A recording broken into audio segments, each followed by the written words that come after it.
Canadian confederation is broken, and the CN rail strikes show the extent of our problems. Trudeau is struggling to hold the country together, but if you ask the mainstream media, it's Scheer with all the problems. And Iran is burning, but the Trudeau Liberals just don't care. I'm Candice Malcolm, and this is the Candice Malcolm Show. Hi everyone, thank you so much for joining the podcast. Hopefully you caught my video over the weekend. I went down to the Iran protests and talked to individual Iranians to find out what exactly they were protesting. Check that video out. I'm going to talk about Iran a little later in the show. But first, I want to talk about the CN rail strike. So roughly 3,200 CN rail employees who are members of the Teamster Union have been on strike since last Tuesday. And this is threatening our entire country. Canada is a country that is built on natural resources and exporting those natural resources. And when we have key infrastructure that is just not working and not moving, the country is grinding to a halt. It literally puts the entire economy at risk. So you might hear a lot about a propane shortage in Quebec. That's incredibly scary when you think about hospitals, long-term care facilities, homes. We're going into a very long winter, and the fact that individuals might not be able to properly heat their homes, especially for the elderly, it's incredibly scary. It's not just propane though.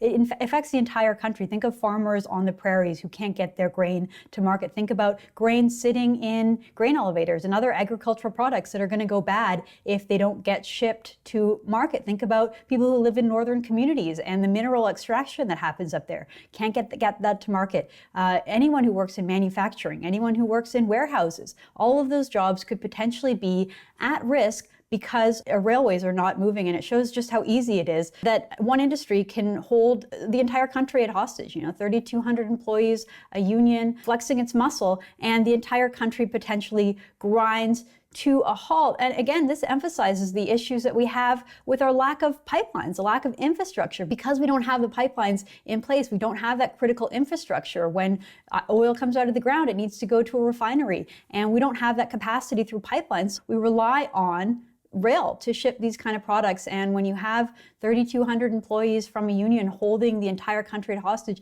it shows just how vulnerable Canada is. The very point of Canadian Confederation, originally, we were an economic union. The idea is that we are a country that trades freely between the provinces, where you can get grain from Saskatchewan to where it needs to be in Ontario. You can get oil from Alberta to where it needs to get refined. Preferably that would be happening in central and eastern Canada. But again, this just goes to show the total lack of political ability to get things done in the country. So leader of the Conservative Party, Andrew Scheer, has been urging Prime Minister Justin Trudeau to issue back to work legislation as soon as possible. He's been urging Trudeau to recall Parliament faster. As you know, Parliament doesn't come back into session until December 5th.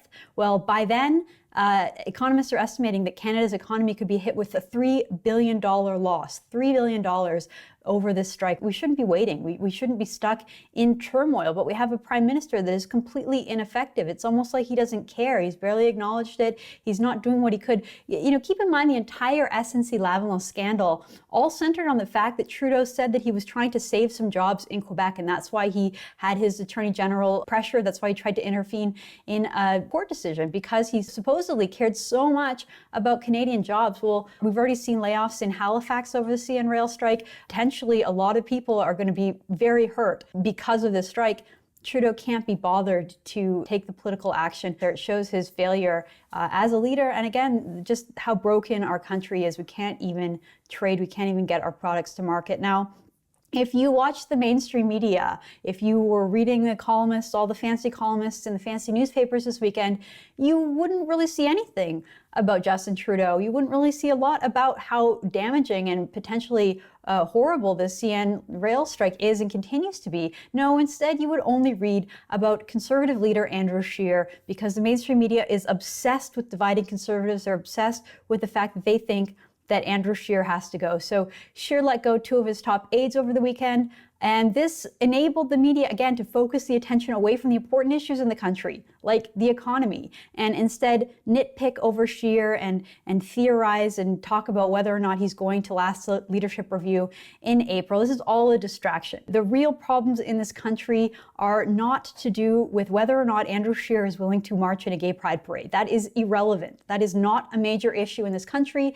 but the pundits and the columnists and all the fancy people, that's all they care about. That's all they want to talk about. And frankly, that's part of the reason why the mainstream media is dying, because people don't want to read yet another column about how Andrew Scheer may or may not be homophobic depending on, the latest demands from that community. No, we want to know about how our country is going to function, what's happening in Alberta with the rise of Western alienation, with the lack of pipelines. People care about their jobs. People care about being able to heat their homes. People care about being able to put food on the table. They don't really care about the media's little minute criticisms on Andrew Scheer and conservatives. So again, disappointing, but not surprising. As I mentioned, I went down to the Iran rally over the weekend. There were two big rallies in Toronto this weekend on Saturday and on Sunday. There's a couple of different factions of the Iranian diaspora here in Toronto that were holding kind of, different competing rallies.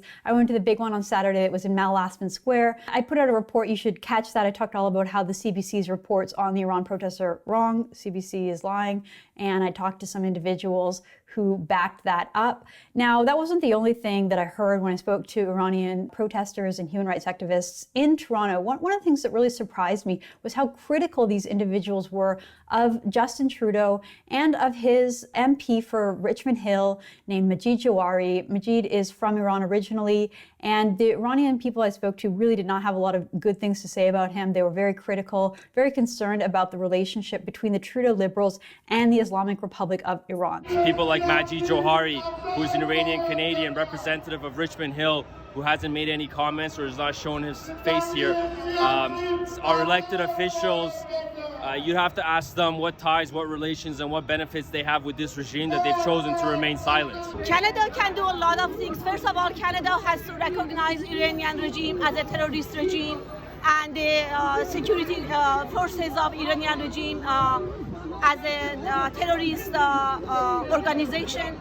And Canada has to recognize all the people who have been here who have been sent here from the Islamic government to lobby for the Islamic government, and they are actually being active here in Toronto, in all Canada. Canada has to kick them out of the country, because a lot of organizations here in Canada have been actually organized by Islamic regime, and they are lobbying for the regime. If you haven't been paying attention, there have been huge protests in Iran for over a week now. The Islamic regime is the largest state sponsor of terrorism. They've bankrolled terrorist organizations across the Middle East, specifically in Israel. And, the people have kind of had enough of it. The country massively cracks down on human rights. There's crazy human rights abuses. They execute more people than almost any other country in the world aside from China. People are on death row as young as 15, 16-year-olds. They kill people for being gay. They kill people for being religious minorities, for being political dissidents, outspoken critics of the regime. The government spiked the price of gas by 300% overnight. Actually, this is kind of interesting. Millions of people are on the streets protesting a gas hike in Iran. I looked it up. The price of gas in Iran is about 30 cents a liter. So it's roughly 1/5 of what we pay in Canada, and yet that prompted millions of people to come out on the streets. Well, as the protests got bigger and bigger, the regime cracked down. They basically started waging war on their own people, shooting people, mass arrests. Hundreds of people have been killed, a couple thousand injured.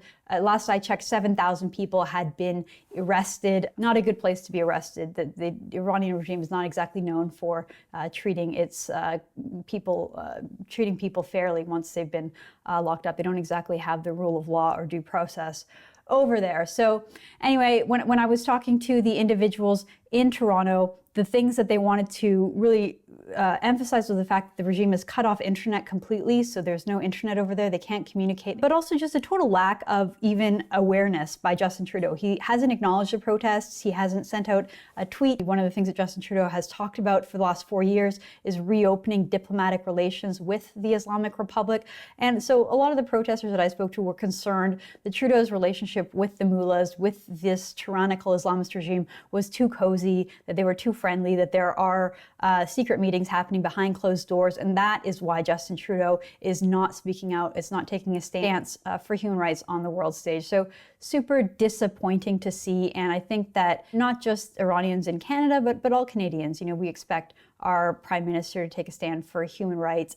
And also we expect, we just expect better of Justin Trudeau. Instead of making behind closed doors deals with some of the most wicked people in the world, Trudeau should just take a stand and call out bad behavior we see. You don't need to get involved. We don't need to send anything over there. Canada should mind its own business in this regard. However, you can show your support to people who are being killed by a tyrannical regime instead of just pretending it's not happening and turning a blind eye. So I'm going to leave it at that. Thank you so much for tuning in this week. And don't forget to check out our website, tnc.news. And from there, you can sign up for our newsletter and never miss anything happening over at tnc.news. Thanks so much.